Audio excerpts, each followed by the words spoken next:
మనకు ఇక్కడ ఈక్వినస్ టెస్టులు ఉంటాయి, ఫ్యాకల్టీసే టెస్ట్ ఉంటుంది. ఈ టెస్ట్ మనకు బయట చేయించాలంటే దాదాపు 2,000-3,000 ఖర్చు అవుతుంది. దాన్ని ఇక్కడ మనకు శాంపుల్ కలెక్షన్ చేసుకున్నట్టే వీళ్ళు ల్యాబ్ పంపించి ఇచ్చే రిజల్ట్స్ కూడా మనం మామూలుగా పైసలు పెట్టి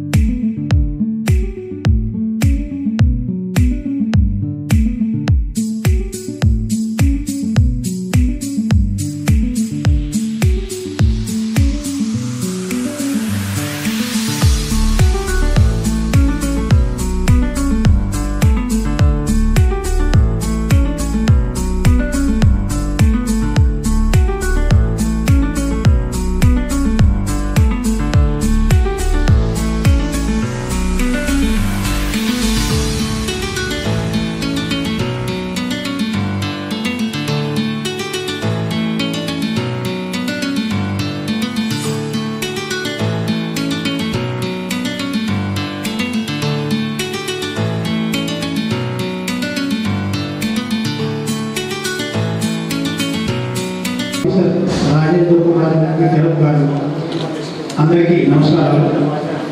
వేదిక ముందున్నటువంటి నాలాంటి హిమోఫీలియా వ్యక్తులకు, వారి తల్లిదండ్రులు లేదా పోషకులకు, అట్లాగే ఇంకా ఫౌండేషన్ చూసినటువంటి మిత్రులకు, అట్లాగే సూర్య 40% ఉంది.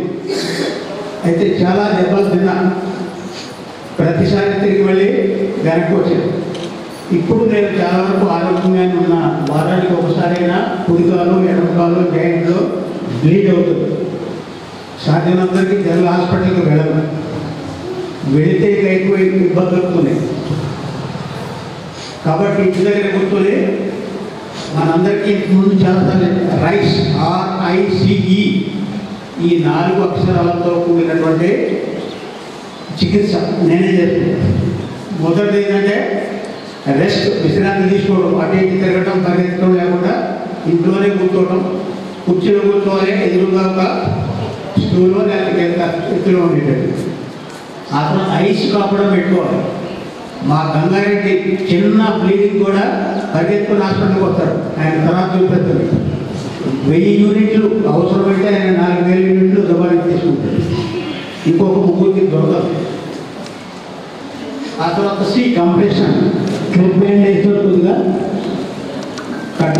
మన గుండె దానికంటే పై ఉండేటట్టుగా కాలు అయితే కాలు, లేకపోతే ఎలవేషన్ కొద్దిగా పైకి ఉంటే సాధ్యమైనంత వరకు మన కీళ్ళలో అయ్యే బ్లీడ్స్, లేకపోతే కండరాల్లో అయ్యే బ్లీడ్స్, లేకపోతే ఎక్కడెక్కడ అయ్యేటటువంటి బ్లీడ్స్ని కొన్నిటి కంట్రోల్ చేసుకోవచ్చు.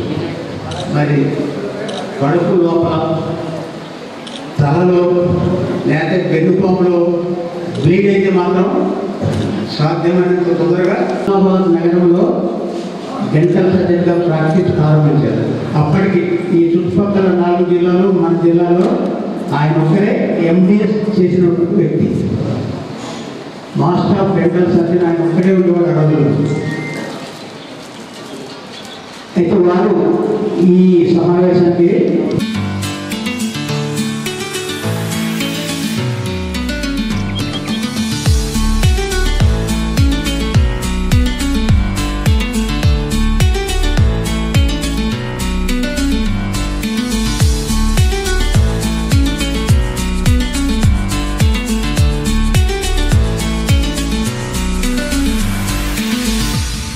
పనిచేశారు.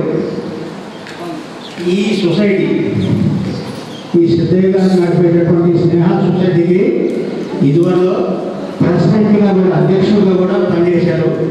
మరి డాక్టర్ గారితో నాకు కొద్దిగా అనుభవం ఉంది. సిద్ధయ్య గారు అయితే నా దగ్గర ఎప్పుడో చదువుకున్నారు.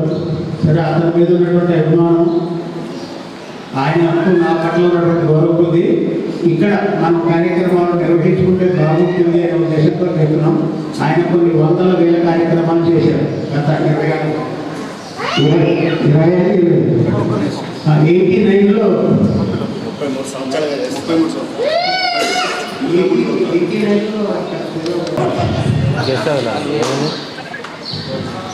అయితే డాక్టర్ గారికి చాలాసార్లు అప్పుడు తెలుగుగా ఒక సమస్య ఏంటంటే నేను మెట్లెక్కలేదు.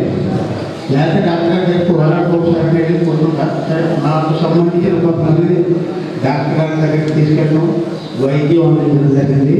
వారికి సాధారణంగా స్వాగతం. ఆ తర్వాత డాక్టర్ మనోజ్ సైడ్ టాన్సిలైట్ బట్టి వెతికితే చాలామంది ఫిజిషియన్లు ఉన్నారు కానీ దొరకలేదు. చివరికి డాక్టర్ మనోజ్ సాయి గారు పేరు డాక్టర్ జలగం తిరుపతిరావు గారు సూచించగా వెంటనే స్పందించి ఈ కార్యక్రమానికి విశిష్ట అతిథిగా విచ్చేస్తున్నారు. వారికి కూడా స్వాగతం, సుస్వాగతం. అలాగే వారి సతీమణి తుంపడు, ఆమె కూడా డాక్టర్, గైనకాలజిస్ట్, స్త్రీ రోగ సంబంధమైనటువంటి వ్యాధులకు కాన్పులకు సంబంధించి ఆమె వైద్యం చేస్తారు. ఆమె కూడా స్వాగతం. అలాగే ఈ సొసైటీ అధిపతి అయినటువంటి సిద్ధయ్య, నా ప్రియ శిష్యుడు, అతనికి కూడా స్వాగతం. అలాగే నా ప్రక్కన రాజేంద్ర కుమార్ విగ్రహం ఉన్నారు. ఇప్పటికీ 3 రోజులనే మనకు ఫ్యాక్టర్ 8 ఒక 1000 internet doctor Manoj Sai, doctor Indu గారికి, అలాగే స్నేహ సొసైటీ నడిపిస్తూ మరి ఎన్నో సేవా కార్యక్రమాలు చేస్తున్నటువంటి సిద్ధయ్య గారికి, అలాగే ఇంటాస్ ఫౌండేషన్ నుంచి వచ్చినటువంటి కరుణాకర్ గారికి, ఈ మీటింగ్ ఇలా జరగడానికి ఇంకా ఎన్నో కార్యక్రమాలు జరగడానికి మరి వెన్నుముకగా నిలుస్తున్నటువంటి విజయానందరావు సార్ గారికి, అలాగే విచ్చేసిన మీ అందరికీ కూడా నమస్కారం. గత సంవత్సరం జరిగినటువంటి మీటింగ్లో నన్ను బాగా ఆకర్షించినటువంటి ఒక విషయం ఏమిటి అని అంటే, సిద్ధయ్య గారు ఒక మాట చెప్పారు. ఏది అని అంటే, హిమోఫీలియాతో ఉన్న వాళ్ళు డిజేబిలిటీ కిందకి కూడా వస్తారు, దానికోసము మనము పోరాటం చేయాల్సి ఉంటుంది అని చెప్పేసి ఒక మాట ఆయన చెప్పారు. ఆయన చెప్పిన తర్వాత ఆ విషయం నా మైండ్లో చాలాసార్లు అలా ఉండిపోయింది. నేను తర్వాత విజయానందరావు సార్ గారితో కూడా దాని గురించి మాట్లాడడం జరిగింది. అయితే ఒక విషయం నాకు ఇక్కడ సంతోషంగా అనిపిస్తున్న విషయం ఏంటంటే, 78 సంవత్సరాల యవ్వనంతో ఉన్నటువంటి విజయానందరావు సార్ గారు ఇన్ని పనులు కూడుకోవడానికి, కొన్నిసార్లు ఆయన ఆరోగ్యం సహకరించదు, కొన్నిసార్లు ఆయన దగ్గర మనుషులు ఉండరు, కొన్నిసార్లు సపోర్ట్ చేయడానికి ఎవరో ఉండరు, అయినా సరే ఒంటరి పోరాటం చేస్తున్నట్టుగా నాకు అనిపిస్తుంది. ఒకవేళ ఇది తప్పైతే నన్ను క్షమించండి. ఎందుకనంటే మీ సొసైటీలో నుంచి కూడా ఆయనకు అందాల్సినంత సహకారం మీద అందించినట్లయితే, ఇప్పుడు సిద్ధయ్య గారు ఏదైతే చెప్పారో అదే విషయాన్ని జిల్లా స్థాయి నుంచి, రాష్ట్ర స్థాయి నుంచి, దేశ స్థాయి వరకు తీసుకొని వెళ్ళగలిగే పరిస్థితులను అది అవుతాయా అవ్వవా అనేది కొంచెం పక్కన పెట్టేద్దాం. కానీ ఒక నమ్మకం అంటూ మనకు ఉండాలి. మనం చిన్నప్పుడు చదువుకున్న కథలలో ఒక కథ ఏంటి అని అంటే, ఒక 90 సంవత్సరాల వృద్ధుడు ఒక ఇంటి పెరట్లో పండ్ల మొక్కలు నాటుతూ ఉంటాడు. మామిడి చెట్లు, నేరేడు చెట్లు, జామ చెట్లు ఇలాంటివి నాటుతూ ఉంటాడు, మొక్కలు నాటుతూ ఉంటాడు. అటు పోతున్నటువంటి ఒక కుర్రోడు ఏం చేశాడంటే, ఈ ముసలాయన్ని ఆట పడిద్దామని, ఏ ముసలోడా ఈ చెట్టు అని చెప్పేసి ఎగతాళిగా మాట్లాడితే అందుకు ఆ పెద్ద ఆయన అన్నాడు, ఒరే మనవాడా, నేను తినాలని నావట్లేదురా, నా తర్వాత వచ్చేటువంటి నీలాంటి వాళ్ళు, నీ కూడపోయే పిల్లలు కూడా తినాలని నాటుతున్నాను రా అని చెప్పి బుద్ధి చెప్పాడు. ఇప్పుడు మనం మొదలుపెట్టుకుతున్న ఈ కార్యక్రమము వెంటనే మనకు ఫలాలు ఇవ్వకపోవచ్చు, వెంటనే మనకు ఫలితాలు ఇవ్వకపోవచ్చు, కానీ దీన్ని ఒక ఉద్యమం లాగానో, ఒక అవసరత లాగానో మనం ముందుకు తీసుకొని వెళ్ళగలిగినట్టయితే మన పిల్లలకు విద్యా అవకాశాలు పెరుగుతాయి. మన పిల్లలు యవనస్తులైతే, విద్యావంతులైతే వాళ్ళకు ఉద్యోగ అవకాశాలు కల్పించడానికి వీలవుతుంది. అలాగే ఇంకా గవర్నమెంట్ స్కీమ్స్ ఏవైనా ఉన్నట్టయితే, ప్రత్యేకమైనటువంటి సదుపాయాలు ఏదైతే గవర్నమెంట్ ఇస్తూ ఉందో ఆ సదుపాయాలన్నింటినీ పొందడానికి వీలవుతుంది. ఇంత గొప్ప అవకాశాన్ని మన ముందు ఉంది. ఈ విషయం నాకు గత మీటింగ్ వరకు తెలియదు. సిద్ధయ్య గారు చెప్పేంత వరకు కూడా ఓహో ఇలాంటి అవకాశం కూడా దీంట్లో ఉందా అని. సో వేదిక మీద ఉన్నటువంటి పెద్దలకి, మీ అందరికీ కూడా ఒక విన్నపం ఏంటి అని అంటే, దీన్ని ఇంకొంచెం ముందుకు తీసుకొని వెళ్ళి ఇంకా కొంతమంది మళ్ళీ ప్రభుత్వ దృష్టికి తీసుకునేది. లేదా ఇంటాస్ ఫౌండేషన్ ఉంది, వీళ్ళు స్టేట్ వైడ్ గా నేషనల్ వైడ్ గా కూడా చేస్తూ ఉంటారు.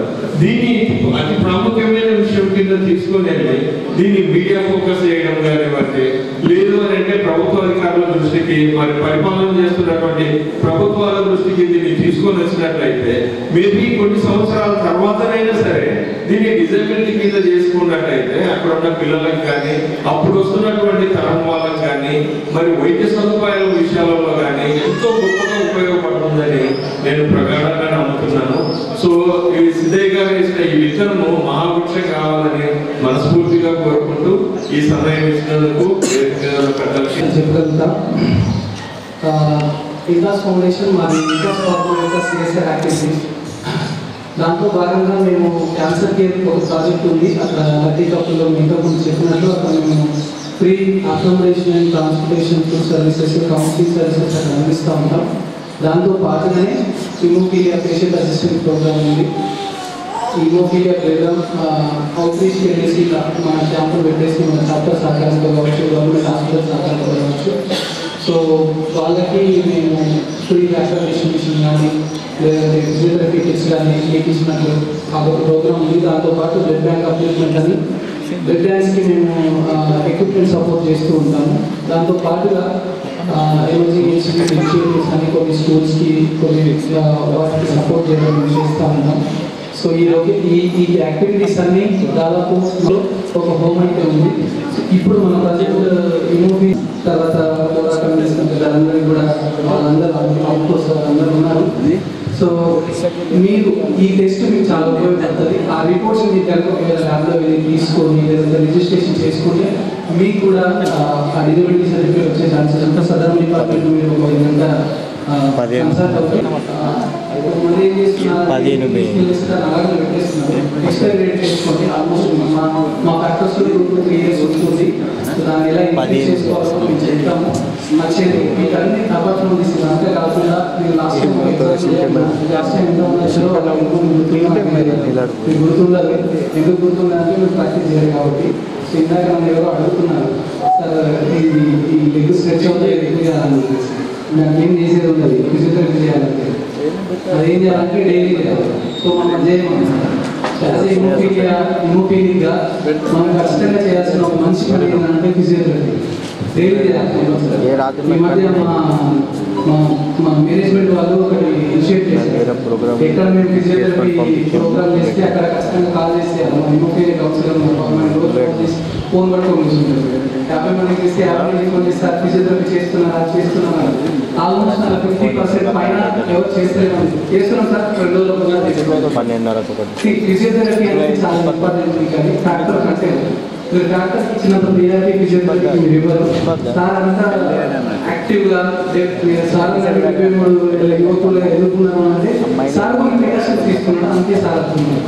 సో ఒకటే నా అభ్యర్థన. ఎందుకంటే మేము ఎక్కడ వెళ్ళినా ఇప్పుడు విన్నా కూడా అడుగుతున్నాం ఫ్యాక్టర్ ఏం లేదా సార్. ఫ్యాక్టర్ కోసం మీరు అడగకండి, మీరేం చేయాలో మీరు చేయాలి. ఒకటే మీరు చేయాలి. ఈ అవకాశం ఇచ్చిన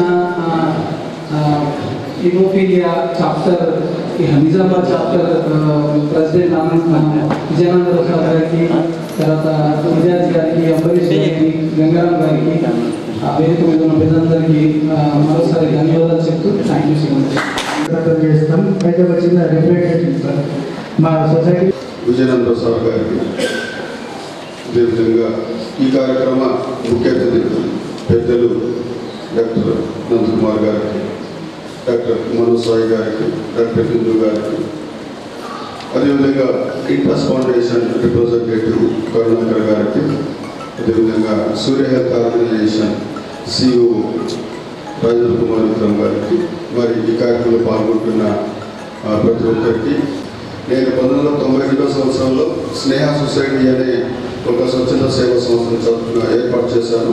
ఎందుకంటే ఎందుకు ఏర్పాటు చేయాల్సి వచ్చిందంటే నేను చదువుకుంది అదే కాబట్టి. మాస్టర్ ఆఫ్ సోషల్ వర్క్ చదువుకున్నాను నేను పూణే యూనివర్సిటీ నుంచి. అయిన తర్వాత మేము పూణే యూనివర్సిటీలో చదువుకునేటప్పుడే ఒక ఆలోచన వచ్చింది, మన జన్మభూమికి పోయిన తర్వాత ఏదైనా ఒక సర్వీస్ పెడదామనే ఉద్దేశంతో.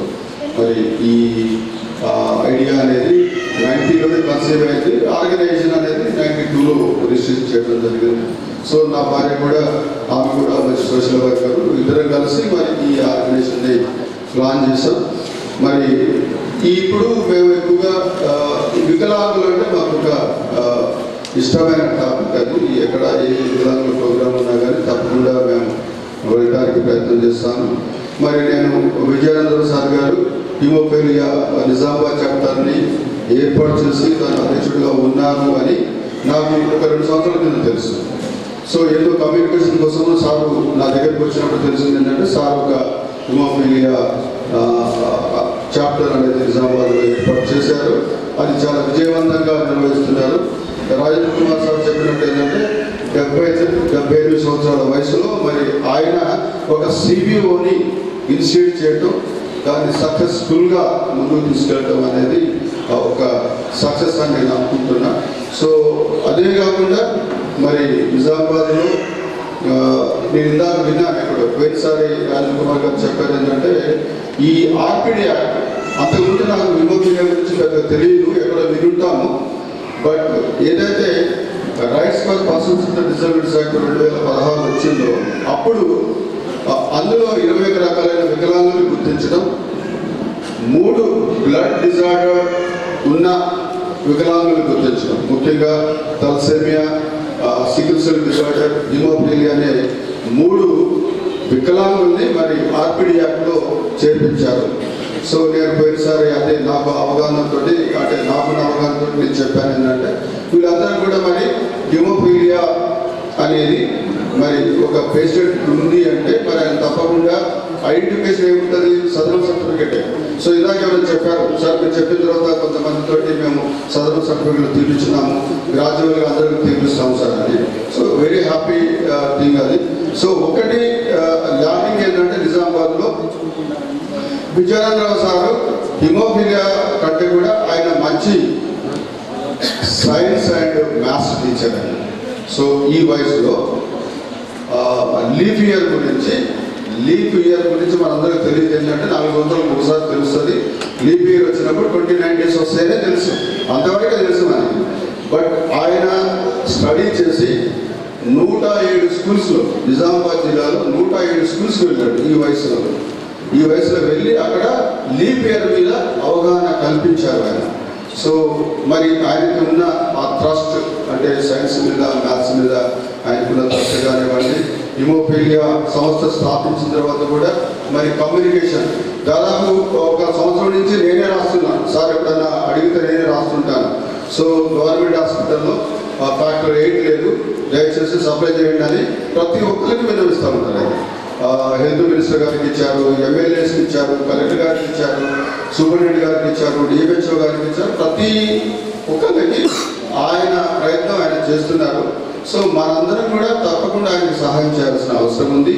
సో మీ చాప్టర్ నుంచి కూడా మీరందరూ ఎవరైతే ఎగ్జిక్యూటివ్ కమిటీ ఉన్నారో వాళ్ళందరూ కూడా మంచిగా సపోర్ట్ చేస్తే హిమోఫీలియా అనేది మనకి కనిపించినంత ఈజీ కాదనిపిస్తుంది, అనుకున్నంత ఈజీ కాదేమో. ఎవరో మా మిత్రుడు ఉన్నాడు, ఈజ్ అఫెక్టెడ్ బై హిమోఫీలియా అంటే ఆయన ఇన్ఫెక్టెడ్ కాదు, ఆయనకి లేదు, కానీ ఆయన ఎవరికో ఆ ఫ్యామిలీలో ఒక అఫెక్టెడ్ పర్సన్ ఉన్నాడు. సో ఇన్ఫెక్టెడ్ పర్సన్ అక్కడ ఉన్నాడు కాబట్టి ఈ బికేమ్ అఫెక్టెడ్ కాబట్టి నాకు అన్నాడు, నువ్వు ఇది చేస్తూ ఉంటావు కదా, మరి ఎందుకు హిమోఫీలియా మీద పని చేయమని. మా గురువు గారు ఆల్రెడీ చేస్తున్నారు, ఎల్బుల్ లీడర్ ఆయన. సో ఆయన చాలా సమర్థవంతంగా నిజామాబాద్ జిల్లాలో చేస్తున్నారు. సో ఆయనకు సహకరించగలుగుతానేమో కానీ మేము ప్రత్యేకించి స్నేహాన్ని నుంచి ఇలాంటి కార్యక్రమాలు తీసుకోకపోవచ్చు అన్నాను. సో మరి విజయానందరావు సార్ ఇంటర్ చూపించి అదేవిధంగా నిజామాబాద్ చాప్టర్ ఏదైతే ఉందో వాళ్ళు ఇంటర్ చేస్తే జిల్లా స్థాయిలో ఏదైనా కానీ ఏంటంటే ఇందాక చెప్తుంటే విన్నాను, అంబరీష్ గారు మాట్లాడుతున్నారు. నిజామాబాద్ జిల్లాలో చాలామంది దానికి అవగాహన కాదు. సో చాలామందికి అవగాహన లేకపోయి ఉండొచ్చు. మరి విజయేంద్రరావు గారి ఆధ్వర్యంలో మరి ఏదైనా అవకాశం అంటే జిల్లా స్థాయిలో ఏదైనా వర్క్షాప్ అంటే తప్పకుండా స్నేహ సొసైటీ స్పాన్సర్ చేస్తుందని నేను ఈ సందర్భంగా తెలియజేస్తూ మరి నాకు అవకాశం ఇచ్చినందుకు అందరికీ ధన్యవాదాలు. అయితే ఇప్పటికీ ఈ 78 ఏళ్లలో 3 స్కోపీలు 6 సర్జరీలు, ఎండోస్కోపీ, సిస్టోస్కోపీ, ఈ మధ్య కొలనోస్కోపీ చేసి 6 సర్జరీలు అయింది. 6 సర్జరీల్లో polypectomy, laminectomy, cervical laminectomy, 3 vasectomy చేసి ఆ తర్వాత 2 కళ్ళు సర్జరీ చేయించుకున్నాను. ఇంకొక సర్జరీ అయింది. 3 మూడు 9 అయింది. ఈ 9 సార్లు కనీసం 4 సార్లు మీరు చెప్తారు అక్కడ దాకా పోయి తిరుగు, అక్కడ ఇక్కడ ఏముండదు.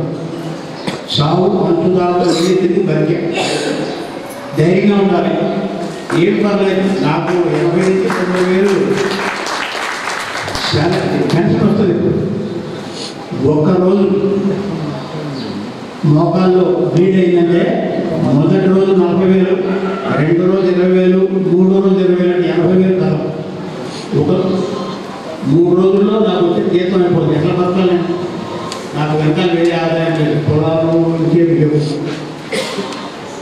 మరి నాకంటే చాలా పేద స్థితిలో ఉన్నవాడు చాలామంది ఉన్నారు. హైదరాబాద్ దాకా వెళ్ళి మెడిసిన్ తీసుకునేటటువంటి అమ్మాయి ఒక 10 రోజుల క్రితం ఒక తండ్రి ఫోన్ చేశాడు, సార్ మా వాడికి మోడల్లో బాగా బిల్డ్ అయింది, అవుతుంది, బాగా ఏడుస్తున్నాడు సార్ అంటే గవర్నమెంట్ హాస్పిటల్కి వెళ్తే ఉన్నది మాట మీద నేను కంపల్సరీ సార్ మీ దగ్గరికి వస్తాను, వాళ్ళకు కొంచెం ఎడ్యుకేట్ చేస్తానని చెప్పాను. అందరూ అనుకున్నట్టు హీమోఫీలియా ఏ, హీమోఫీలియా బి అని అనుకుంటున్నారు. కానీ కొత్తగా హీమోఫీలియా సి కూడా ఫ్యాక్టర్ 8 లేకపోతే హీమోఫీలియా ఏ, ఫ్యాక్టర్ బి ఫ్యాక్టర్ 9 లేకపోతే హీమోఫీలియా బి, అండ్ ఫ్యాక్టర్ 11 లేకపోతే హీమోఫీలియా సి. సో మీ దాంట్లో ఇంకా చాలా 8 వరకు చాలా కష్టపడుతున్నారు. 9, 11 కావాలంటే కూడా ఇంకా చాలా కష్టమవుతుంది. కానీ దానన్నిటికన్నా ముందు మీరు మెంటల్గా ఎంత స్ట్రాంగ్ ఉంటారో ఫిజికల్గా అంత బెటర్గా ఉంటారు. మాకేదో పెద్ద వ్యాధి వచ్చిందని చెప్పి మాకెందుకు మేము మా జాయింట్స్ అంతా పనిచేస్తలేము, మేము ఇంత చేయలేకపోతున్నాం, అట్లా చేయలేకపోతున్నాం అని మెంటల్గా అసలు 20% కాకండి. ఎందుకంటే for every problem there is solution. మీరు ఎంత మెంటల్గా స్ట్రాంగ్గా ఉంటే మీకు ఫిజికల్గా అంత బెటర్గా అవుతుంది. చాలా మంది పేషెంట్స్ మేము చూస్తుంటాము, వాళ్ళు మెంటల్గా స్ట్రాంగ్ ఉన్న పేషెంట్స్ చాలా మల్టిపుల్ ఈవినింగ్స్ అయితే బెటర్గా పడుతున్నారు కూడా. వాళ్ళు వాళ్ళ మెంటాలిటీ, వాళ్ళ పాజిటివ్ అవుట్నెస్ కానీ, వాళ్ళ వే ఆఫ్ థింకింగ్ కానీ అన్నీ మార్చుకొని చాలా బెటర్గా ఉంది. చాలా నార్మల్ పేషెంట్ తొందరగా బయటకు వెళ్ళేవారంటే ఇట్లాంటి పేషెంట్స్ మన కౌన్సిలింగ్ వల్ల చాలా మంది ఇంకా బెటర్గా బయటకు వెళ్ళారు, తొందరగా ఏ ప్రాబ్లం లేకుండా బయటకు వెళ్ళారు. సో అన్నీ మీరు జాగ్రత్తగా తీసుకోవాలి. ఇప్పుడు ఒక డయాబెటిక్ పేషెంట్ వచ్చినారు అనుకోండి, డయాబెటిక్ పేషెంట్ మనం మీరు ఎక్కువ కార్బోహైడ్రేట్స్ తీసుకోవాలి, వాకింగ్ ఎక్కువ చేయాలి అని చెప్తాం. అదే బీపీ పేషెంట్ వస్తే లేకపోతే స్పెసిఫిక్గా ఉండాలి, మెడిటేషన్ చేయాలని చెప్తాం. ఇట్లాంటిది హీమోఫీలియా పేషెంట్కి మనం ఎక్కువ స్పోర్ట్స్ ఆడద్దు, మీ పరిధి దాటి మీరు ఎక్కువ పని చేయకూడదు, మీరు ఫిజియోథెరపీ చేసుకోవాలి. ఇలాంటి జాగ్రత్తలు తీసుకొని సరిపోతుంది. మీ లైఫ్ లాంగ్ మీరు ఏ కాంప్లికేషన్ లేకుండా, ఏ ప్రాబ్లం లేకుండా సార్ ఉన్నట్టు చాలా బెటర్గా వస్తారు. దానికి అన్నిటికన్నా ఇంపార్టెంట్ థింగ్ ఏంటంటే మీరు ఏ పని చేసినా 1కి 2, 3 సార్లు ఆలోచించి అడుగు వేయాల్సిన సిచ్యువేషన్లో ఆలోచించాలి. ఎందుకంటే మీకు ఒకటే ప్రాబ్లం అంటే బ్లీడింగ్ మేనిఫెస్టేషన్. సో బ్లీడింగ్ ఎక్కడెక్కడ దేని వల్ల అయితే వస్తుందో దాన్ని అవాయిడ్ చేస్తే మీరు normal. Siddaiah, my old friend Karnakar గారు మరియు రాజేంద్ర కుమార్ విక్రమ్ గారు, మిగిలిన పెద్దలు, వేదిక పైన ముందున్న మీడియా పర్సన్స్ అండ్ వచ్చిన అతిథులు అందరికీ నమస్కారం. యాక్చువల్గా ఇందాక అన్నట్టుగా విజయానందరావు గారు ఈ వయసులో నిజంగానే 78 సంవత్సరాల వయసులో ఒక హిమోఫిలిక్ అయింది కూడా ఇన్ని సంవత్సరాలు సక్సెస్ఫుల్గా జీవిస్తున్నారు అని చెప్పడం చాలా గొప్ప విషయం. ఎందుకంటే ఆయనకి దీని గురించి పూర్తిగా అవగాహన ఉంది, దానికి తగ్గట్టుగా జాగ్రత్తలు తీసుకుంటూ ఈ విధంగా జీవించడం అనేది చాలా గొప్ప విషయం. అట్లానే తోటి హీమోఫిలిక్ పేషెంట్స్ కోసం ఒక సొసైటీ నిజామాబాద్లో ఏర్పాటు చేసి వీళ్ళందరి క్షేమం కోసం, సంక్షేమం కోసం కొన్ని క్యాంప్స్ ఆర్గనైజ్ చేయడం కానివ్వండి, కొన్ని ప్రోగ్రామ్స్ ఆర్గనైజ్ చేయడం కానీ, ఎవరికైనా ఫ్యాక్టర్ అవసరమైనప్పుడు గవర్నమెంట్ అఫీషియల్స్ తోటి డిస్కస్ చేసి, plus at the same time దీన్ని ఒక హ్యాండిక్యాప్ కింద కన్సిడర్ చేయాలని గవర్నమెంట్ మీద కొన్ని ప్రెజర్స్ తీసుకొచ్చి సక్సెస్ఫుల్గా ఈ స్కూల్లో ఈ ప్రోగ్రామ్ కండక్ట్ చేస్తున్నారంటే మా పేరెంట్ ఆర్గనైజేషన్కి వచ్చిన ఫీలింగ్ వచ్చింది నాకు. అందుకే నేను చాలా ముందుగానే వచ్చి ఇక్కడ అన్నీ చూస్తున్నాను. నేను ఇదివరకు చాలా సంవత్సరాలు ఈ సొసైటీకి వైస్ ప్రెసిడెంట్గా పనిచేస్తాను.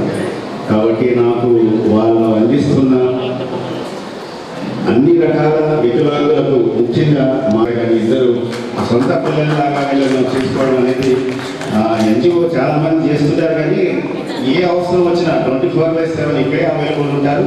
పైగా అసలు ఎప్పుడు ఎవరి స్మైల్ జ్యోతి మేడం అయితే అసలు ఎప్పుడు నవ్వుతూనే అందరినీ పలకరిస్తారు. ఎటువంటి ఆ మొహంలో ఇసుకు కానీ కోపం కానీ నేను చూడను. ఎందుకంటే నేను ఈ సొసైటీకి కొన్ని వందల సార్లు వచ్చాను.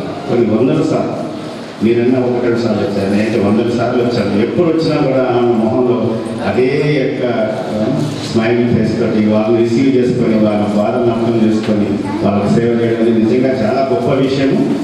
సో మరొకసారి స్నేహ సొసైటీ సిద్ధయ్య గారికి, జ్యోతి గారికి మరొకసారి మా యొక్క కాంప్లిమెంట్స్ ఇస్తున్నాను. సో ఇదివరకు మాకు కూడా హిమోఫీలియా అనేది మెడికల్ పరంగా తెలుసు, కానీ ఇట్లాంటి ఒక సొసైటీ ఉంది, లేకపోతే వీళ్ళ కోసము వీళ్ళు పడే కష్టాలు ఏంటనేది నిజంగా యాజ్ ఎ డాక్టర్గా కూడా మాకు మెడికల్ సింటమ్స్ తెలుసు అంతే. కానీ ఈ విధంగా పాపం చీటికి మాటికి కాలంలో వాకు ప్రముఖులుగా ఉండి హాస్పిటల్కి వెళ్ళి ఫ్రాక్చర్ కోసం డబ్బులు ఖర్చు పెట్టేసుకోవడం. సో ఆల్మోస్ట్ డెఫినెట్గా తను డెఫినెట్గా ఎంత ఖర్చు అవుతుందో చూస్తే చాలా ఆశ్చర్యంగా ఉంది. మాకు కూడా చాలా బాధాకరమైన విషయంగా ఉంది. దీనికి గవర్నమెంట్ వాళ్ళు కొంచెం తోడ్పాటు అందించి నేను డిజబిలిటీ కింద గుర్తించడం మంచి పరిణామం. కొన్ని ఇప్పుడు డాక్టర్ సాయి గారు చెప్పినట్టుగా, మన సాయి చెప్పినట్టుగా ధైర్యంతో ఉండడమే. ఏం దీని గురించి కూడా చాలా మంది, నేను డయాబెటిక్ ఉన్నా, హైపర్ టెన్షన్ ఉన్నాను, ఎన్నో సంవత్సరాల నుంచి షుగర్ తోటి బీపీ తోటి సహజీవనం చేస్తున్నాం మేమంతా. చాలామంది నిజమా మన ఇండియాలో 35% మంది డయాబెటిక్ తోటి బాధపడుతున్నారు. 35% మంది ప్రజలు 145 కోట్లు ఉంటే నాకు 8 కోట్ల మంది నాకు చూడండి డయాబెటీస్ కంటే ఇది పెద్ద గొప్పదేం కాదు. ఎందుకంటే డయాబెటిక్ డేంజర్, లైఫ్ థ్రెటనింగ్, ప్రాణాన్ని తీసే డయాబెటీస్ అన్నమాట. కంట్రోల్ లేకపోతే ప్రాణాన్ని హరించేస్తుంది, కిడ్నీస్ ఖరాబ్ చేస్తుంది, బ్లైండ్ అవుతుంది, మెంటల్ స్ట్రోక్ వచ్చే అవకాశం ఉంది. చాలా ఉన్నాయి దాంట్లో కాంప్లికేషన్ డయాబెటీస్ తోటి. బీపీ కంటే కూడా డయాబెటీస్ మోర్ డేంజరస్. సో డయాబెటీస్తో బతుకుతున్న 35 కోట్ల మంది ఉన్నప్పుడు మీరు కూడా వాళ్ళకంటే చాలా danger, less danger. Haemophilia less danger. వస్తే కొంచెం పెయిన్ఫుల్గా ఉండొచ్చు, కానీ ఛాయపడింది అది, కానీ కొంచెం కష్టపడిన విషయం. ఇది అందరికీ ఏ జబ్బు అనేది దేవుడు రాసి పెట్టింది అనమాట. అంటే మనకు ఇది కూడా అంతే, బై జీన్స్ వచ్చి ఆ విధంగా దాంతో కలిసి జీవించడానికి అలవాటు చేసుకోవాలి. దాని గురించి మనం డిసప్పాయింట్మెంట్ అయ్యి డిప్రెషన్లకు అట్లా అవసరం లేదు. ఎందుకంటే అది అందుకే నేను కంపేర్ చేసింది, ఒక షుగర్ పేషెంట్కు, బీపీ ఉన్న పేషెంట్కు ఎట్లనో మీరు కూడా అట్లయినా అనుకోవాలి. వాళ్ళకంటే ఇంకా మీరు తక్కువ డేంజర్లో ఉన్నట్టు లెక్క. ఎందుకంటే చూశాను కదా. కాబట్టి ఆ విధంగా మీరు మనసును దృఢపరచుకొని ధైర్యంగా జీవనం కొనసాగించాలి. కాకపోతే కొన్ని జాగ్రత్తలు తీసుకోవాల్సిన అవసరం ఉంటుంది. ఎక్కడైతే దెబ్బలు, గాయాలు తగిలి రక్తం వచ్చే అవకాశం ఉందో అటువంటి యాక్టివిటీస్ అన్నీ మానేసుకోవాలి. స్పోర్ట్స్ ముఖ్యంగా కబడ్డీ లాంటివి, క్రికెట్ లాంటివి, లేకపోతే ఫుట్బాల్ ఇలాంటి కొన్ని స్పోర్ట్స్, ఎక్కడైతే అడ్వెంచర్ స్పోర్ట్స్ ఇవన్నీ కూడాను అస్సలు పిల్లలు చేయకూడదు. అటువంటి చాలామంది ఉన్నారు పిల్లలు ఇక్కడ. కాబట్టి అటువంటి గేమ్స్ వాళ్ళని అవాయిడ్ చేయించాలి. అట్లాగే హెల్మెట్ వీలైనంత వరకు బయట ఎక్కడైనా ట్రావెల్ చేసినప్పుడు కంపల్సరీగా హెల్మెట్ పెట్టుకోండి. నీ క్యాప్స్ అవసరమైన కంపల్సరీగా కొంచెం ఈ వరకు జాయింట్ పెయిన్స్ వాపులు వచ్చే అవకాశం ఉన్నప్పుడు కంపల్సరీగా నీ ప్యాడ్స్, ఎల్బో ప్యాడ్స్, ఇది కూడా 2 ప్యాడ్స్ పెట్టుకోగలిగితే మంచిది. ఎప్పుడున్న పొరపాటున ఏమైనా తగిలినా పడ్డా కూడా ముఖ్యంగా వీటి దగ్గరే ఎక్కువ డ్యామేజ్ అయ్యే అవకాశం ఉంటుంది. కాబట్టి నీ ప్యాడ్స్, ఎల్బో ప్యాడ్స్ కంపల్సరీగా పెట్టుకోండి. డెంటల్ హైజీన్ అంటే కంపల్సరీగా రోజుకు 2 సార్లు బ్రష్ చేసుకుంటూ చిగుళ్ళలో నోటిని శుభ్రంగా ఉంచుకోవాలి. నా దగ్గరికి హిమోఫీలియా పేషెంట్స్ చాలామంది వచ్చారు. గమ్ బ్లీడింగ్ నుంచి, చిగుళ్ళ నుంచి రక్తం రావడం అనే కంప్లైంట్ తోటి వచ్చారు.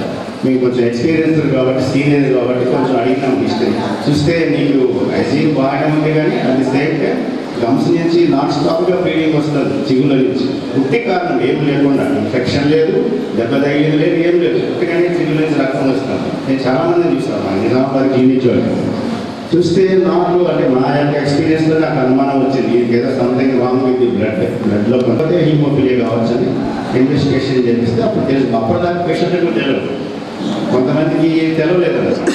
అట్లాగే నేను చాలామంది చూసాను చెప్పాను కదా, గమ్ బ్లీడింగ్ తోటి బ్లడ్ ఇన్వెస్టిగేషన్ పంపిస్తే అది ప్లేట్లెట్ డెఫిషియన్సీ కానీ లేకపోతే హీమోఫిలియా ఫ్యాక్టర్ 89 డెఫిషియన్సీ కానీ తెలిసి వచ్చింది అన్నాడు. అప్పటిదాకా పేషెంట్ కూడా వ్యాధి లేదన్నాడు. సో అటువంటి డేంజర్లో ఉంటారు కాబట్టి ఉట్టుగా బ్లీడింగ్ వచ్చే అవకాశము చిగులో చాలా ఎక్కువ.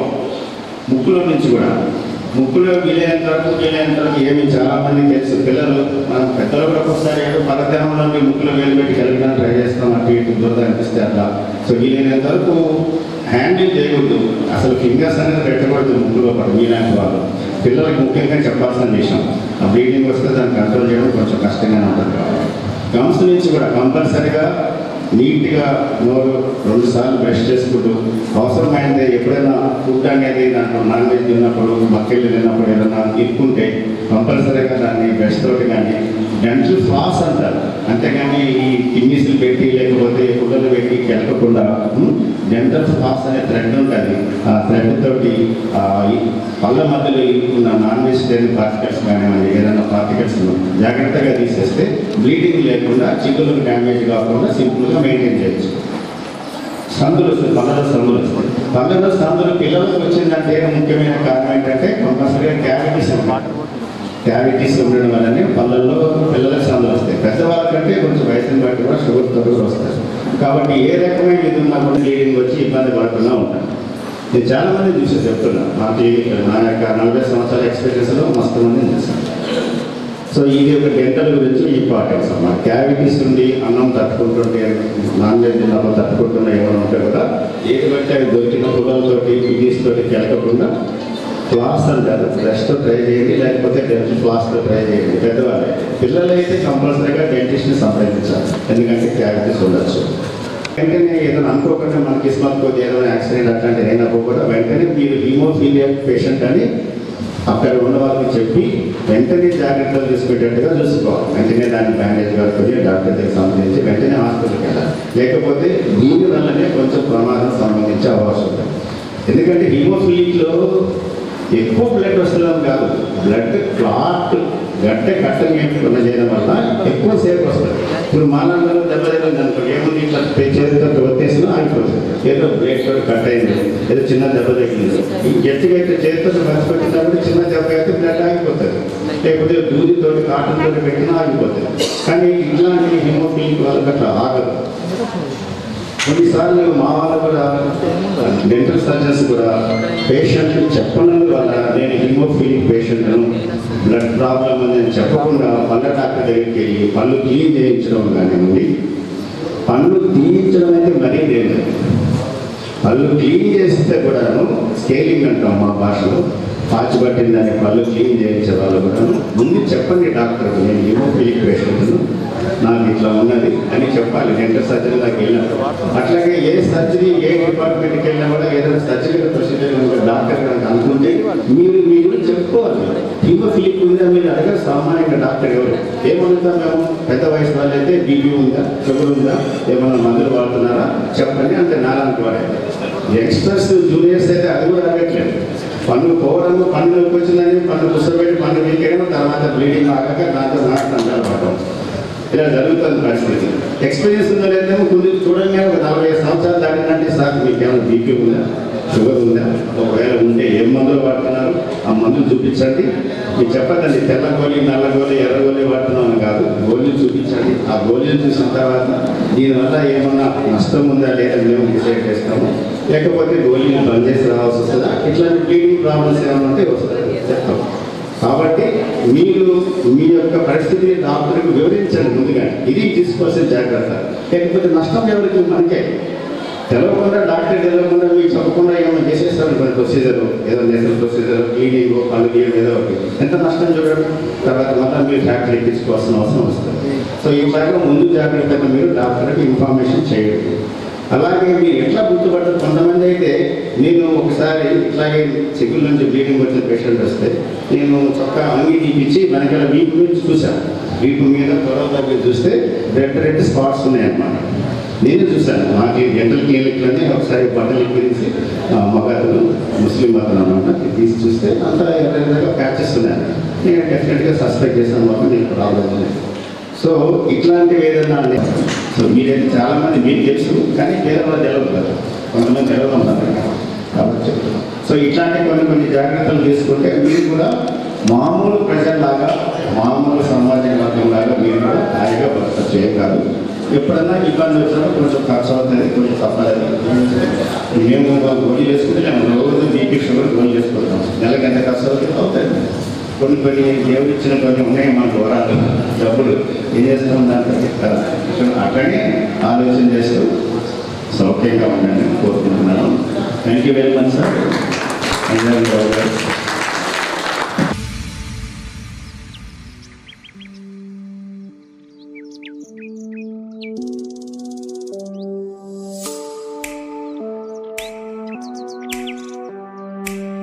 అవగాహన కల్పించాలి.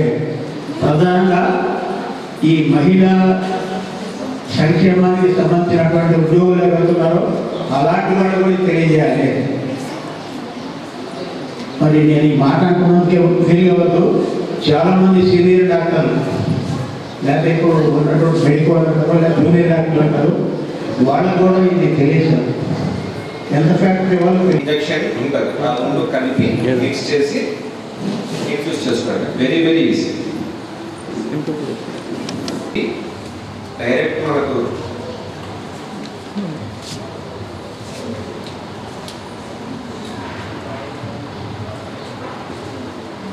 దాన్ని తీసుకొని లోడ్ చేసుకోవాలి. ఫస్ట్ సిరంజ్ కొన్ని ప్రీ లోడెడ్ సిరంజెస్ కూడా వస్తుంది, డిస్టిల్ వాటర్ అదో మిక్సే వస్తుంది. డైరెక్ట్ మనం ఏం చేయాలంటే దీన్ని తీసుకొని ఇది ఫ్యాక్టర్ అనుకోండి, ఫ్యాక్టర్కి మనం చేసుకొని ప్రెస్ చేసి ఇంజెక్ట్ చేయాలి. మనం లోపల ఉన్న ఫ్లూయిడ్ మొత్తం ఇంజెక్ట్ చేస్తే అది ఉన్న పౌడర్ మనం ఉన్న డిస్టిల్ వాటర్ కలిసి అది మనకు కంప్లీట్గా వచ్చేస్తుంది. దాన్ని తీసుకొని లోడ్ చేసుకొని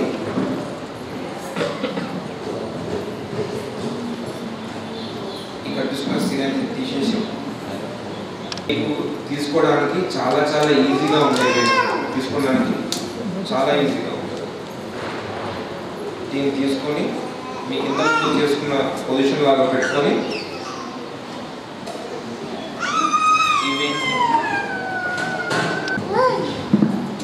ఈ ప్లేస్లో ఒకటి ఇంటర్నెట్ చాలా ఈజీగా కనిపిస్తుంది కాబట్టి లోపలికి పెట్టుకొని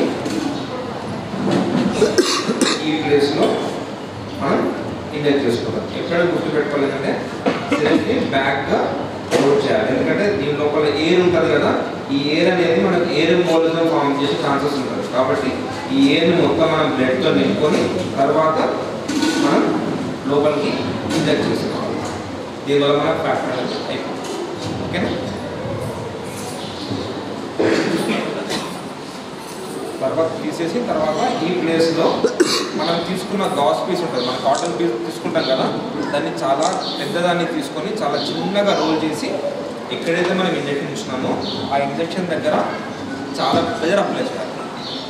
మనం ఇంజెక్షన్ తీసుకోగానే అయిపోయింది అనుకుంటారు, కానీ ఇంజెక్షన్ తీసుకుని కాదు. ఎందుకోసం అంటే ఇక్కడైతే మనం ఇంజెక్షన్ పెడతామో సైడ్ దగ్గర మళ్ళీ అక్కడ బ్లీడింగ్ అయ్యే ఛాన్స్ ఉంటుంది. ఇప్పుడు పెట్టిన తర్వాతనే మనకు ఫ్రీ అయిపోతుంది. అంత తప్పించి తీయగా తీసేసినాము బ్లడ్ లూజింగ్ అనేది అయిపోతుంది.